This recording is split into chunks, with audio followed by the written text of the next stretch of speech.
আপনি একটা পেজ একটা আইডি খুলছেন, নতুন অবস্থা আপনি ফেসবুকের সম্বন্ধ জানতে হবে, বুঝতে হবে যে ফেসবুক কোম্পানি কি বলেছে, কি কি কাজ করতে হবে আর কি কি কাজ করা যাবে না, এবং তাদের গাইডলাইনের বাইরে যাইতে পারবেন না।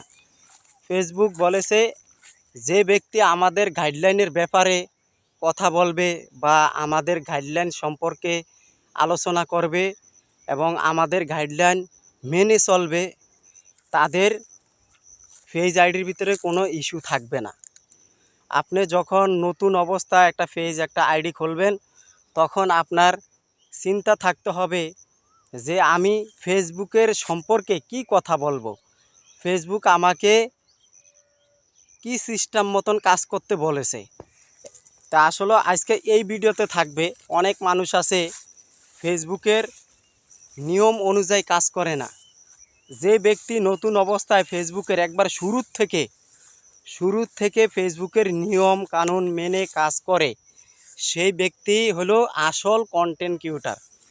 হ্যাঁ, সে ব্যক্তি হলো আসল কন্টেন্ট ক্রিয়েটর। আপনি প্রথম শুরু থেকে যদি ফেসবুকের গাইডলাইনগুলো, ফেসবুকের সেটিংগুলো সম্বন্ধে যদি জানেন, বুঝেন, তাহলে আপনি কন্টেন্ট ক্রিয়েটর, আসল কন্টেন্ট ক্রিয়েটর। এখন বর্তমানে কিছু আমাদের ফেসবুকের অডিয়েন্স আছে, তারা এই ফেসবুকের গাইডলাইন মাইনা কাজ করতে চায় না। যদি ফেসবুকের গাইডলাইন মাইনা কাজ করেন, তাহলে আসলে ফেসবুক কোম্পানি আপনাকে কোনো দিন ইস্যু দিবে না। এখন বর্তমানে কিছু অডিয়েন্স আপনার ফেসবুকের গাইডলাইন মাইনা কাজ করে না দেখা, এই জন্য তাদের ফেসবুকের ভিতরে বা আইডির ভিতরে ইস্যু দিয়ে থাকে, বুঝছেন। তা আসলে আমরা সবাই কিন্তু একটাই কথা, আমরা ফেসবুকের গাইডলাইনগুলো মাইনা কাজ করব।